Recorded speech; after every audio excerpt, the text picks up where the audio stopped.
ముఖ్య ఉద్దేశము విద్యార్థులకు ఎవరైతే ఉద్యమకారులుగా ఉన్న విద్యార్థులు ఎవరైతే ఉన్నారో వాళ్ళకి ఇంతవరకు గుర్తింపు సరిగా రాలేదు. వాళ్ళకి 250 గజాల స్థలం ఇస్తానని ఇవ్వలేదు. అలాగే వాళ్ళకి ఉపాధి ఉద్యోగ అవకాశాలు కల్పిస్తానని కల్పించలేదు. సో ఈ ప్రధానమైన డిమాండ్లతోని ఇలా విద్యార్థులు ఆ సమావేశం పెట్టారు.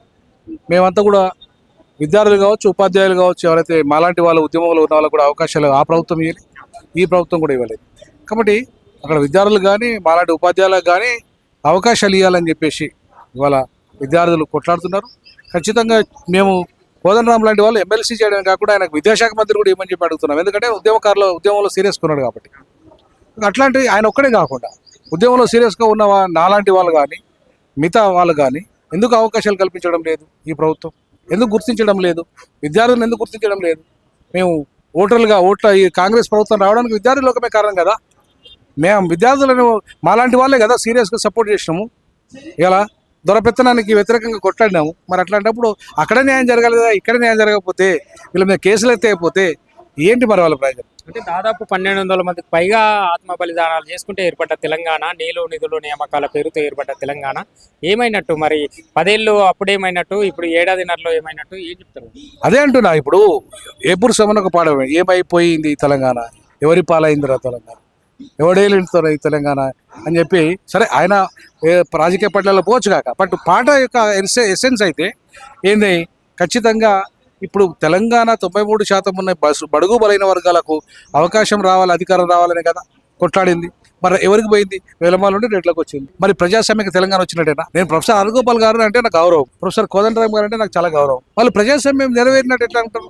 ఓన్లీ వెలమాల నుండి రెడ్లకు అధికారం మార్పిడి జరిగినంత మాత్రాన ప్రజాస్వామ్యం వర్ధిల్లినట్టు కాదు. అందుకని నేను ఏమంటున్నానంటే వాళ్ళ బడుగు బలైన వర్గాలకు 93% ఉన్న ప్రజలందరికీ కూడా న్యాయం జరిగే విధంగా కృషి చేయాలి.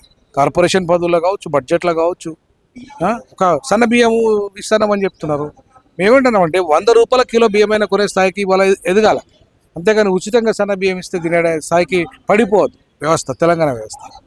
సో అట్లా ఇవాళ ఒక అదాని అంబానీ ఆస్తులు లేదంటే సంపన్నుల ఆస్తులు వేల కోట్లు లక్షల కోట్లు డైలీ పెరిగిపోతున్నాయి. హైదరాబాద్లో 36 మంది కోటీశ్వర్లు ఉన్నారు, 100 కోట్లు ఉన్నారు, వేల కోట్లు ఉన్న వాళ్ళు ఉన్నారు. సంపద అంతా కొంతమంది చేతిలో పోతున్నది. మరి ఎంత సంపద ప్రజలకు పంచాలి కదా.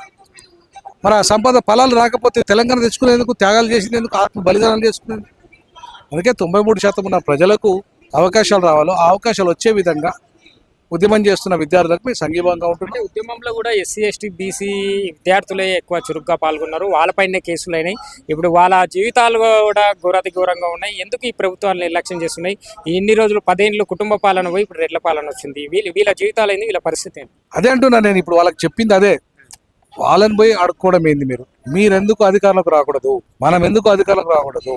93% ఓట్లు మన దగ్గర ఉన్నప్పుడు, 7% ఓట్లు వాళ్ళ దగ్గర ఉన్నప్పుడు ఎట్లా అధికారంలోకి వస్తున్నారు? మనల్ని మ్యానిపులేట్ చేయడం వల్లనే కదా, మన ఓట్లను వాళ్ళు కొనుక్కోవడం వల్లనే కదా. మనం ఎందుకు అమ్ముడు పోయే విధంగా ఉండాలి? తప్పు మనదే కదా. సో ఈ సామాజిక వర్గాల్లో ఉన్న విద్యార్థి లోకమన్నా కనీసం చైతన్యమై సమాజ దగ్గరకు పోయి, ఇప్పుడు వీళ్ళు మాకు 250 గజాలు ఇయ్యరు, స్థలం ఇయ్యరు, విద్యా ఉపకాశాలు ఇయ్యరు, అవునా మొత్తం రెడ్లకే. ఇప్పుడు చూడండి మీరు, అన్ని పదవులంతా రెడ్లకే పోతుంది. అవునా? లోకాయుక్త రెడ్డి అయిపోయిండు, తర్వాత ఇంకా నిన్నమొన్న ఇంకా నింపిన అన్ని కూడా మొత్తం కీలకమైన పోస్టులకి రెడ్లకే పోతున్నాయి. అవునా?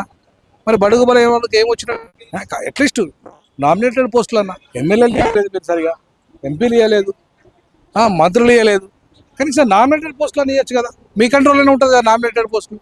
అవి కూడా మొత్తం మీ రెడ్లకే ఇచ్చుకుంటే, లేకపోతే మీ వాళ్ళకే ఇచ్చుకుంటే, మరి 93% ఉన్న బడుగు బలిన వర్గాలు తెలంగాణ తెచ్చుకునేందుకు, ఆత్మ బలిదానం చేసుకునేందుకు ఆ విద్యార్థులంతా ఉద్యమం చేసిందండి. అన్ని వర్గాలకు అందరికీ న్యాయం చేస్తున్నామంటారా? బీసీలకు 42% రిజర్వేషన్ కల్పిస్తాం, ఎస్సీలకు వర్గీకరణ కల్పిస్తున్నాం అని చెప్పి 42% అనేది అది కేంద్రంలో ఆమోదం కావాలి, దాంట్లో 2/3 మెజార్టీ రావాలి, లోకసభ రాజ్యసభ తీర్మానం చేయాలి, స్పెషల్ మెజార్టీ రావాలి, అది తీసుకుపోయి 9th షెడ్యూల్లో పెట్టాలి. తర్వాత చట్టమైన తర్వాత రాష్ట్రపతి ఆమోదానికి పోవాలి. అది అవుతుందా? ఇప్పుడు క్యాస్ట్ సెన్సెస్కు మేము వ్యతిరేకమని బీజేపీ అంటున్నది. అవునా? వీళ్ళు కులగణన చేసింది కాంగ్రెస్, చేసి పంపినాడా. ఆయన ఇంకోటి కూడా అడుగుతున్నాయి సందర్భంగా, నేను డైరెక్ట్ క్వశ్చన్ అడుగుతున్నా. 56% లోకల్ బాడీలలో ఆల్రెడీ ఇప్పటికే బీసీలు ఉన్నారు, 50% ఉన్నారు. ఎట్లున్నారు అంటే మహిళలు ఆల్రెడీ 33% రిజర్వేషన్ అమలు అవుతుంది వాళ్ళకు. నువ్వు ఇచ్చే 42% ఎందుకు?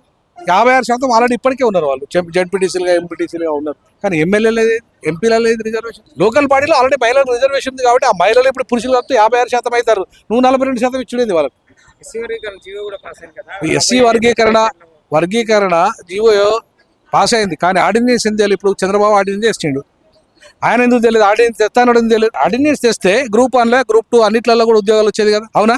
మరి ఎందుకు ఎందుకు వేయలేదు? గ్రూప్ 1లో వేయలేదు, గ్రూప్ 2 గ్రూప్ 3 అన్నీ అయిపోయినాక ఇవాళ చట్టం తెచ్చినావు, ఏం లాభం? ఇప్పుడు కాగితాలు మాదిగలకు పదవులు వాళ్ళకా అనేది ఇవాళ మందకృష్ణ గారు అంటున్నారు కదా. ఇప్పుడు మంత్రివర్గంలో ఒక మాదిగ లేడు, దామర రాజనరసింహ మాదిగ కాదు, ఆయన మోచి అని చెప్పి మందకృష్ణ గారు అంటున్నారు. మరి ఇంత పెద్ద కమ్యూనిటీ, 33 లక్షల జనాభా ఉన్న కమ్యూనిటీకి ఒక మంత్రి పదవి లేకపోతే ఎట్లా? గ్రూప్ 1 గ్రూప్ 2 గ్రూప్ 3లో గ్రూప్ 4లో అవకాశాలు లేకపోతే ఎట్లా? మరి మాదిగలకు న్యాయం చేసినట్ట? వర్గీకరణ పేపర్ ఒక చట్టం ఇచ్చినంత మాత్రాన అయిపోతుందా? 42% వాడడం చట్టం ఇచ్చినంత మాత్రాన అయిపోతుందా? అంటే ఓ పేపర్ మేము మొక్కర పడేస్తాము, పదులు ఏమి ఇవ్వమంటే అయిపోతుందా? కాబట్టి ఇవాళ ప్రభుత్వాలు ఏమో ఆలోచన చేయాలంటే, ఆర్డినెన్స్ తెచ్చి ఉంటే రేవంత్ రెడ్డి గారు ఎట్లయితే చంద్రబాబు గారు ఆర్డినెన్స్ తెచ్చి ఇప్పుడు అమలు చేస్తున్నాడో, చట్టం తర్వాతనే వస్తుంది, 6 నెలల లోపు చట్టం తీసుకోవచ్చు. ఆర్డినెన్స్ తెచ్చి ఉంటే ఇవాళ మీకు అవకాశాలు వచ్చేటి. అవన్నీ అయిపోయినాక ఈవెన్ మంత్రి పదవి కూడా ఇక వివేక్ వెంకటస్వామికి ఇస్తా అంటున్నారు. ఆల్రెడీ ఒక స్పీకరు మాలా ఉన్నాడు, తర్వాత డిప్యూటీ సీఎం అక్కడ మాలా అంటే ఉపకులం ఉన్నాడు, మళ్ళీ ఇంకా వివేక్ వెంకటస్వామికి ఇస్తా అంటే మరి మాదిగలకి ఎప్పుడు ఇస్తారు? కాబట్టి అంటే వర్గీకరణ ఖాళీ చట్టం మీకు, పదులు వాళ్ళకా అనే అంశాన్ని వాళ్ళ ఉద్యమకారుడైన మందకృష్ణ గారు లేవనెత్తున్నారు. మరి దానికి సమాధానం చెప్పాలిగా ప్రభుత్వం. కాబట్టి వాళ్ళ ప్రభుత్వం కేవలం చట్టాలు చేసినంత మాత్రాన కాదు, వాటిని అమలు చేసే తీరు కీలకము. వాటిని అమలు చేయడానికి చిత్తశుద్ధి కూడా ఉండాలి. ఇప్పుడు రానున్న నోటిఫికేషన్లో మాత్రం వర్గీకరణ ఫలాలు అందే అవకాశం ఉంది. అదే విద్యార్థి లోకానికైతే నా సలహా ఏంటంటే, టీచర్గా నేను ఉద్యమంలో ఉన్నవాడిగా సీరియస్గా వాళ్ళందరినీ కేసుల నుండి తీసుకొచ్చి వాళ్ళకు బెయిల్స్ ఇప్పించినోడిగా, ఉద్యమంలో వాళ్ళకి అన్ని రకాలుగా ఇప్పుడు నేను మానవకుల కమిషన్ ఆశ్రయించి వాళ్ళకి టెంట్ వేయించి వాళ్ళకి తిండిపెట్టి హాస్టల్స్ బంద్ చేస్తే హాస్టల్స్ ఓపెన్ చేసి నా పాత్ర చాలా కీలకంగా ఇవాళ ఉన్నది, ఎవరు అవునన్నా కాదన్నా. సో కాబట్టి అట్లాంటి మాలాంటి వాళ్ళకి ఆ ప్రభుత్వంలో అవకాశం రాలేదు, ఈ ప్రభుత్వంలో కూడా అవకాశం రాలేదు. కనీసం అవకాశం రాకపోతే గుర్తింపు అనే లేదు. అట్లీస్ట్ గుర్తింపు, వినోద్ కుమార్ అనేవాడు ఉద్యమంలో ఉండడానికి గుర్తింపు లేదు. అట్లా ఆ గుర్తింపు కావాలంటున్నారు వాళ్ళు. మాకు ఫస్ట్ గుర్తింపు ఇవ్వండి, మాకు హెల్త్ కార్డు ఇవ్వండి, మా పిల్లలకి ఆధారం లేదు, ఉద్యోగం లేదు, భూమి లేదు, ఇల్లు లేదు, ఇడుపు లేదు, మా బతుకులు ఇట్లా ఆగమైపోయినాయి, ఆదుకోమంటే తప్పేమైతే తప్పు కాదు కదా. వాళ్ళు ఆదుకోకపోతే అధికారం మీరే అనుభవించండి, మీరే తీసుకొచ్చుకోండి అంటున్నాం.